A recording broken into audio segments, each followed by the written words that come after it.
আইজেনের Kyoka Suigetsu Bleach অ্যানিমের one of the most broken zanpakuto. আর অনেক ফ্যানরাই কিয়োগা সুইগেৎসুর অ্যাবিলিটিসগুলো নিয়ে অনেক কনফিউজ থাকে।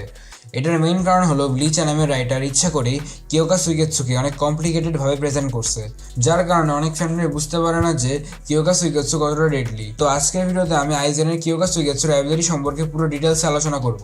ভিডিও শুরু করার আগে বলতে চাই যে আমার লাস্ট কয়েকটা ভিডিও অনেক ভালো পারফর্ম করছে। Thank you guys for all of your support. আইজেনের জানপাটোর নাম কিয়োগা সুইগেৎসু। এটার ইংলিশ মিনিং হচ্ছে মিরর ফ্লাওয়ার ওয়াটার মুন।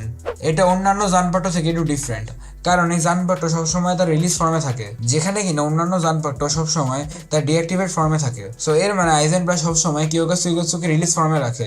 সে চাইলে যে কোনো সময় এটাকে অ্যাক্টিভেট করতে পারবে। তবে এটাকে অ্যাক্টিভেট করার জন্য একটা কমান্ড আছে। ব্লিচ অ্যানিমের সোল সোসাইটি আর কি আইজেনের কিয়োগা সুইগেৎসু ফার্স্ট দেখানো হয়, যেখানে কিনা আমরা দেখি যে আইজেন উনোহানা আর ইসানের সামনে নিজের প্ল্যান রিভিল করে। কিয়োগা সুইগেৎসুর মেইন অ্যাবিলিটি হচ্ছে কানজেন সাইমিন বা কমপ্লিট হিপনোসিস।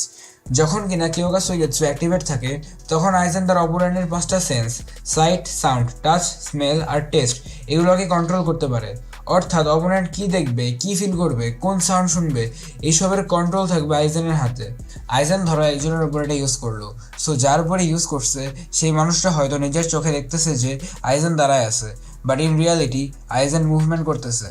অথবা সেই মানুষ ধরে ভাবতেছে যে তার অ্যাটাকটা আইজেনের উপর লাগছে, বাট ইন রিয়ালিটি আইজেনের কিছুই হয় নাই। বেসিক্যালি আইজেনের কিয়োগা সুইগেৎসু নারুটো অ্যানিমের ইতাচি উচিহার মতোই ইলিউশন ক্রিয়েট করতে পারে, বাট আরও বেশি ভয়ানক। আর আই থিঙ্ক তোমরা বুঝেই গেছো যে আমি কেন ভিডিও শুরুতে আইজেনের কিয়োগা সুইগেৎসুকে অনেক ব্রোকেন একটা অ্যাবিলিটি বলছিলাম। আর এর যে ভয়ানক বিষয় হচ্ছে যে যদি কেউ একবার আইজেনের শিকার রিলিজ দেখে ফেলে আর কিয়োগা সুইগেৎসুর ভিকটিম হয়, সে আর কখনোই আইজেনের ইলিউশনকে আটকাইতে পারবে না। অর্থাৎ আইজেন যে কোনো সময় যে কোনো টাইমে খুব ইজিলি ভিকটিমকে ম্যানিপুলেট করতে পারবে। আর আইজেনের রিয়াজটো যেহেতু অনেক বেশি, সো এই কারণে তার ইলিউশনগুলো অনেক পাওয়ারফুল হয়। তবে আইজেনের কিয়োগা সুইগেৎসুর কিছু কাউন্টার আছে। আমরা জানি যে আইজেন ভিকটিমকে শুধু তখনই ইলিউশনে ফেলাতে পারবে যদি ওই ভিকটিম আইজেনের শিকার রিলিজ একবার হইলেও দেখে।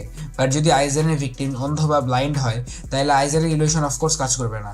আর যদি ভিকটিম কখনো আইজেনের শিকার রিলিজ না দেখে থাকে, তাহলে আইজেন কখনোই র্যান্ডমলি ভিকটিমকে ইলিউশনে ফেলাতে পারবে না।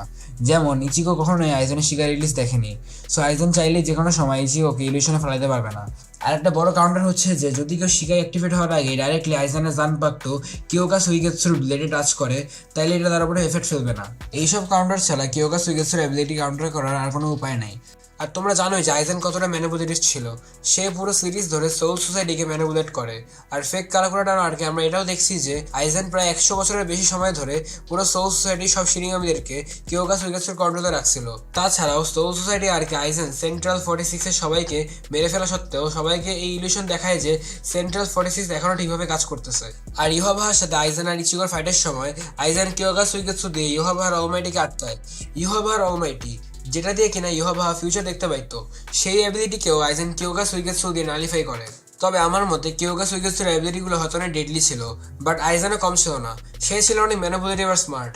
আর সত্যি কথা বলতে আইজেনের জায়গায় যদি অন্য কেউ থাকতো, তাহলে সে হয়তো কিয়োগা সুইগেৎসুকে এত পারফেক্টলি ইউজ করতে পারতো না। সত্যি কথা বলতে আজকের ভিডিওতে আমি চাইলে আরো বড় করতে পারতাম, বাট আমার এক্সাম চলতেছে, সো আমি আর ভিডিওটাকে বেশি বড় করতে পারতেছি না। সো আজকের ভিডিও এটি পর্যন্তই, দেখা হবে নেক্সট ভিডিওতে।